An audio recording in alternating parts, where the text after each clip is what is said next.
Hey, how we doing, everybody? Welcome back, guys, for episode 2 of Write With Me. Today, we're going to talk about writing chronologically. That is the tendency that young or immature or amateur writers may have to write in a straight line, like following the tour guide's directions on that double-decker bus in the downtown city, where they tell you to look left as they transcribe the history of whatever is in question, and then to look there to do the same. But writing is not a treasure map that you can follow from the beginning to the middle to the end in a straight line from one point to the next. Writing is messy. It's like going into the mechanics and getting your brakes changed, only to discover that the brakes weren't the problem after all. It was actually the axle that's all out of whack. Writing requires that you kind of double back. And by that, I mean letting the ideas dictate where your analysis goes. So instead of following that treasure map from the beginning to the middle to the end, you kind of swirl around and you go where you see things. And you know what? You'll get there eventually. But it's all about making sure to develop these ideas as strongly as you can. So, on today's episode, we're going to be creating a model based on the poem Arthur and the Half Man, where we're going to let our ideas dictate our analysis. And we'll be demonstrating what I'm referring to as a double-back method in a way to develop our ideas more strongly by visiting sections of a text multiple times for different purposes rather than writing chronologically.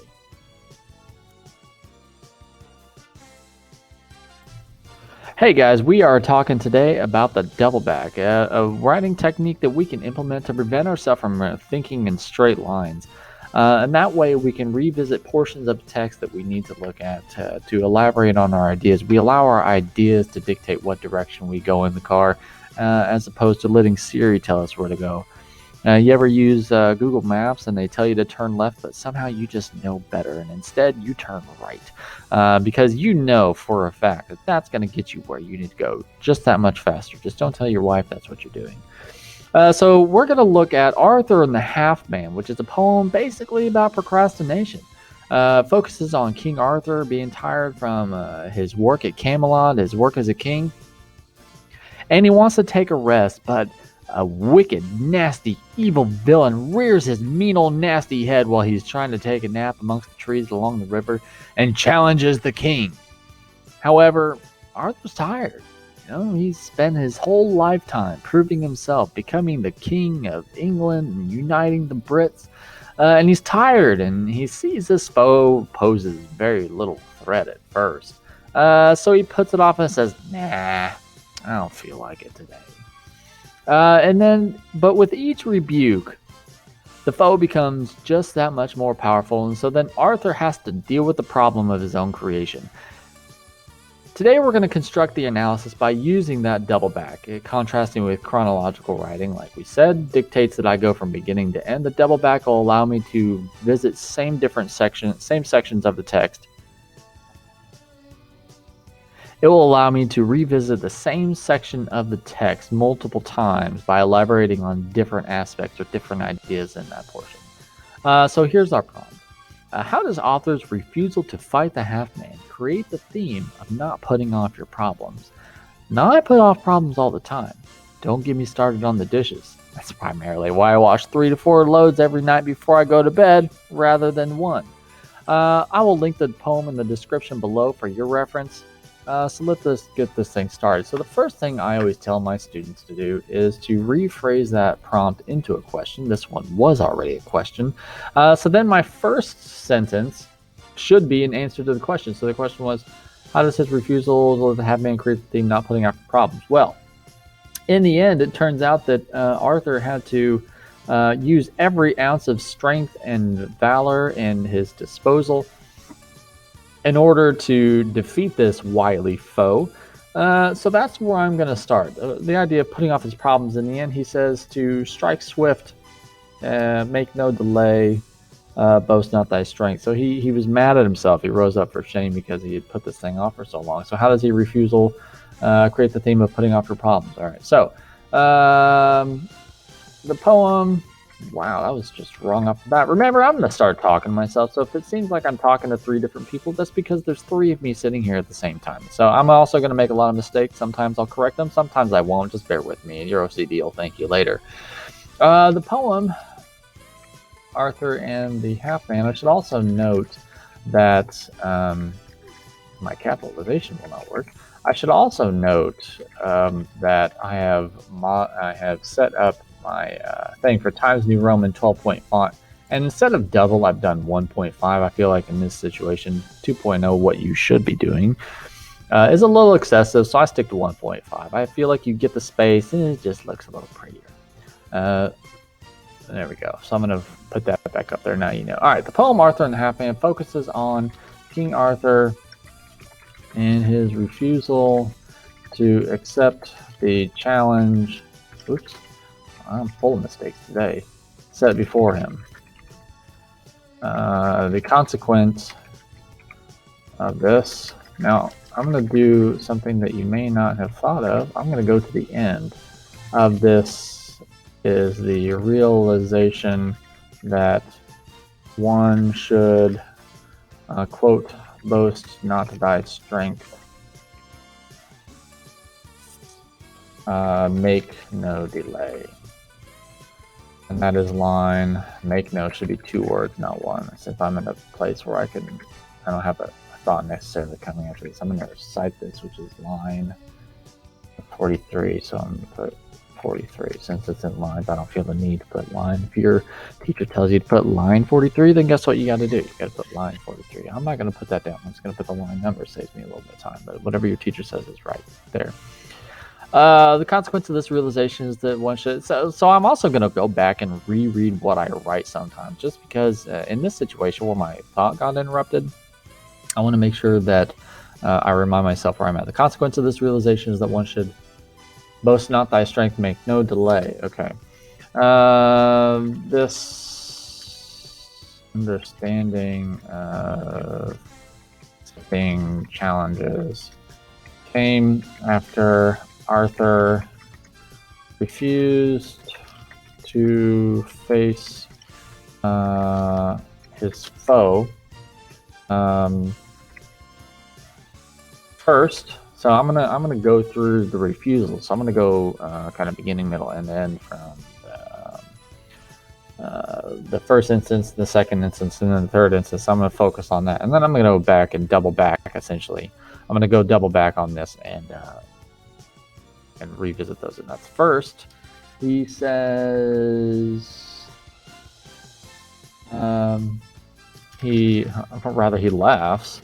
And now he laughs because the shadowy figure is futile, fleeting, and feeble. This cute little essence of alliteration here shows us how weak this guy is. At the futile, fleeting, feeble enemy set before him. Now I'm not going to cite it just yet because I'm in the middle of the sentence, so I'm gonna go back and think about how I want to do that at the end. First, he laughs at the futile, fleeting, feeble enemy set before him. Boasting. I'm going to use his word boasting. Shall Arthur strive with such a foe? Okay, now there. Now I've got 2 lines here, and these are essentially line by line. This is 16 and 14. No, 9 and 16. So I am going to cite these separately. If your teacher says don't do that, save it for the end, you could do like this number 9 and wherever that is 16. You could do it that way. I'm not going to do it that way because I don't want to. I'm going to cite each one individually unless of course it appears in sequence. So see, I've already gone to the end of the poem, then I've gone back to the beginning. Okay, I forgot my question mark though. And I'm going to connect this, and this mockery angers the half man. Should I capitalize that?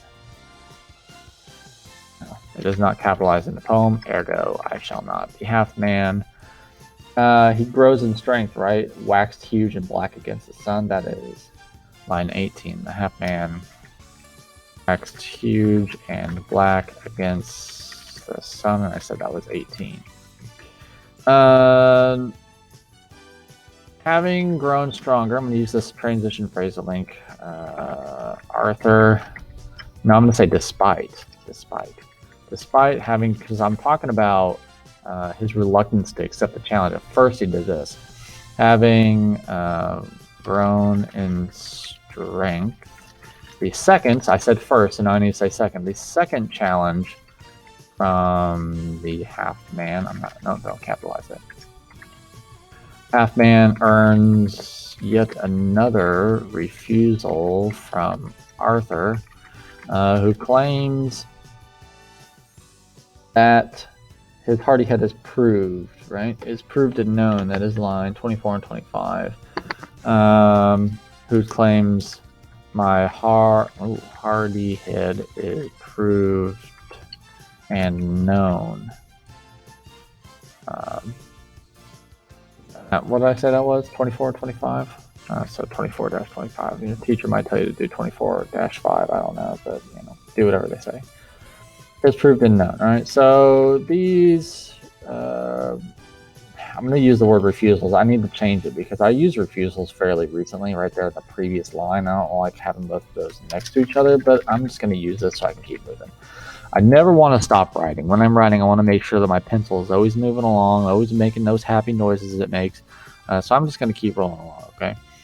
These refusals by Arthur allow his problem to become more serious. Whoa, how'd that 4 get in there? Serious each time. By the end of the poem, so I wanted to make sure that I threw this sentence in here because I have to remind my reader what I'm talking about. I did a lot of this and I talked about what they were doing, but I will need to tie this back to my claim. By the end of the poem, the half man has he became, what were the words he used to describe him? The half man was described as having a head. I'm going to put in brackets like, because I'm going to add that word in there. You always use brackets in there whenever you change something. If your teacher says to use an ellipsis, use an ellipsis. If they tell you not to use an ellipsis, don't use an ellipsis. Some of these rules are very, very formal, but I can spell this right. That's how I do it. I just add it in there. I feel like the brackets are enough to tell me that. His head like a cliff, his brows a storm, and then he bellowed forth with evil glee. And I'm going to do, and he bellowed forth with evil glee. So we see the mild-tempered, so this is line, so this is going to be tough because I connected these 28 and 31. So here, since I put these together, I am going to cite a, I don't know, should I do comma or should I do an ampersand? Wait, an ampersand. I feel like my college professors would gripe at me for even doing this way, but that's what it is. And so since I took some stuff out, I'm also going to use an ellipsis here. I don't know if this is right, but I feel like I need both because I took out line 29 altogether. And I didn't even use all of line 31. Okay. By this point, okay, so I'm going to do my double back, right? Had Arthur faced his enemy in the beginning, when the half man was devoid of purpose. See how I go back and I can revisit another portion of this text because now it applies to an alternate method that Arthur could have taken on and how this would have made his problem easier, because this is all about putting off your problems. And the whole problem here is that he put off his problem and it became more than what it should have been. Devoid of purpose, force, or will. And that is line something or another, 11, I think. Arthur would not have had to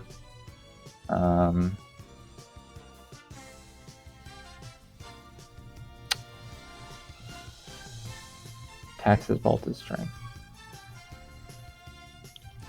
Used. Let's use it vaulted. Right. And then I'm going to go back forward because I'm going to connect this idea. The whole reason that Arthur was so shameful, so angry with himself in the end of the poem is because he kept putting the problem off. So the only way I really get to this idea completely is if I connect the beginning and the end. And the only way I can do that is if I double back. If I go beginning, middle, and end, I miss all those connections. All I'm doing is reciting all the evidence in chronological order. So I want to make sure that I double back here. And sword taxes vaulted strength, that is line 37. Okay. So then I'm gonna kind of, I got, holy cow, I got 1, 2, 3, 4, 5, 6, 7, 8 quotes in here in this short little paragraph. And the reality is that this evidence doesn't seem to take up an awful lot of, let me pin this real quick so it doesn't yell at me. It doesn't seem to take up an awful lot of my space, to be quite honest. I'm going to highlight it yellow. How about that? That seems like really nice. Because some of these, you're tempted to use, shall is misspelled horribly. Nobody told me that. You probably did. I just didn't hear you because you're, on the other side of the screen. And here's my close quote I know. And I wouldn't have caught these errors either, by the way, had I not gone and double backed on my own writing. So keep in mind too that the double back does not only apply to what you're writing, but your writing in general. I need to make sure that I revisit all this stuff. So, I mean, check this out. All of this evidence that I've got.